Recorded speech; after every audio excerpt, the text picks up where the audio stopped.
পোলাও তো আমরা অনেকে অনেক রকমভাবে খেয়েছি, একবার এইভাবে পোলাও বানিয়ে খেয়ে দেখুন, অসাধারণ লাগবে।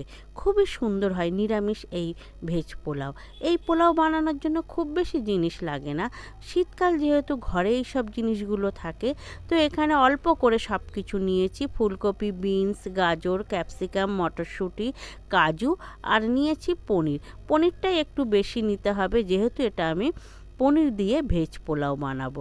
তো এর জন্য প্রথমে আমি একটা কড়াইয়ের মধ্যে 1 চামচ গাওয়া ঘি দিয়ে নিয়েছি। ঘিয়ের মধ্যেই আমি পনিরগুলোকে ভেজে নেব।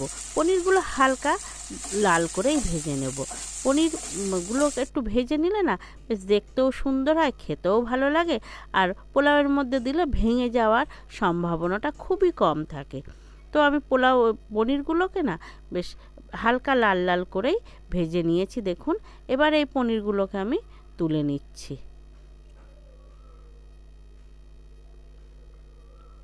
তো পনিরগুলো সব আমি তুলে নিয়েছি। ওই তেলের মধ্যে আরেকটু তেল দিয়ে দিয়েছি।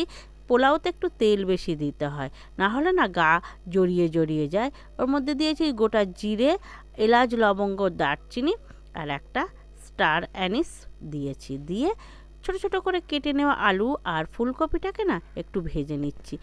একটু ভেজে নিলে এগুলো বেশ ভালো হয়। পুরোপুরি ভাজার দরকার নেই, জাস্ট একটু ভেজে নিতে হয়।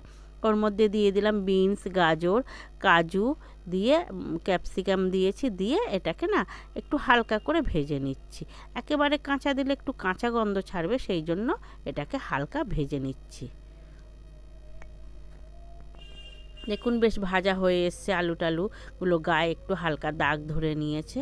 তো এর মধ্যে আমি দিয়ে দিচ্ছি এই সময় একটু মশলা, আদা, জিরে, এলাচ, লবঙ্গ, দারচিনি আর একটু শুকনো লঙ্কা দিয়ে বেটে নিয়েছি। নিয়ে ওর মধ্যে দিয়ে দিচ্ছি আমি পরিমাণ মতন লবণ আর স্বাদ অনুযায়ী মিষ্টি। যেমন স্বাদে মিষ্টি খাবেন তেমন দেবেন, যদি মিষ্টি না দিতে চান, স্কিপ করতে চান, তাও হবে।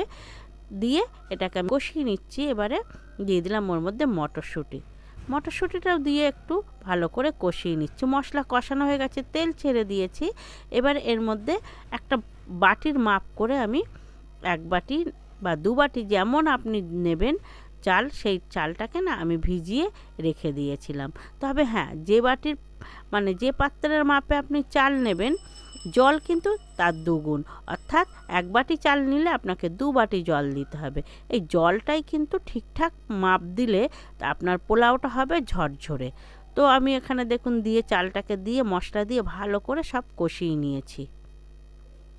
আর পোলাওয়ে তেল একটু বেশি দিতে হয় এই কারণে, তাহলে না গায়ে জড়ায় না, বেশ ঝরঝরে হয়ে ওঠে।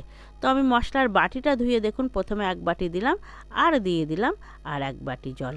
দিয়ে এই যে ভালো করে নাড়িয়ে নিচ্ছি।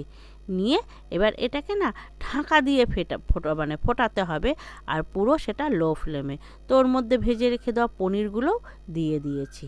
দিয়ে এবারে এটাকে না আমি ঢাকা দিয়ে রেখে দেব, একদম পুরো লো ফ্লেমে দিয়ে এটাকে ফুটিয়ে নিচ্ছি। দেখুন দেখতে কত সুন্দর হয়েছে।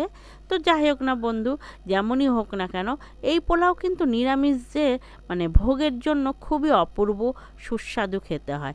নিরামিষ যে দিন আপনি এটা খেতে পারেন। দেখুন কত সুন্দর হয়ে গেছে। আমি কিন্তু এটা ঢাকা দিয়েই মিনিট 15 রেখে দিয়েছি। পুরো ঝরঝরে পোলাও হয়ে গেছে। তো আপনারা বাড়িতে কিন্তু এইভাবে পোলাও বানাতে পারেন। হাতে আপনার খুব বেশি লাগবে না, 15 থেকে 20 মিনিট থাকলেই আপনার ঝরঝরে এরকম পনির পোলাও তৈরি। তো শীত তো এখন আছে অল্প অল্প, বাজারে সবজিও আছে, চাইলে একবার কিন্তু বাড়িতে আপনি এটা ট্রাই করতে পারেন। আর এটা সবার প্রিয় হবে, যেহেতু এটা পনির পোলাও। দেখুন কত সুন্দর ঝরঝরে হয়ে এসছে।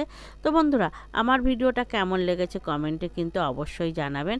আর একবার হলেও বাড়িতে এইভাবে নিরামিষ পনির পোলাও করবেন, সবাইকে খাওয়াবেন, নিজেও খাবেন। আর যদি পুজোর অনুষ্ঠানে বাড়িতে বানান তো মানে অসাধারণ হবে। এইভাবে একবার হলেও বাড়িতে বানিয়ে নেবেন, খুবই সুন্দর হবে, খুবই সুন্দর। সঙ্গে একটু রায়তা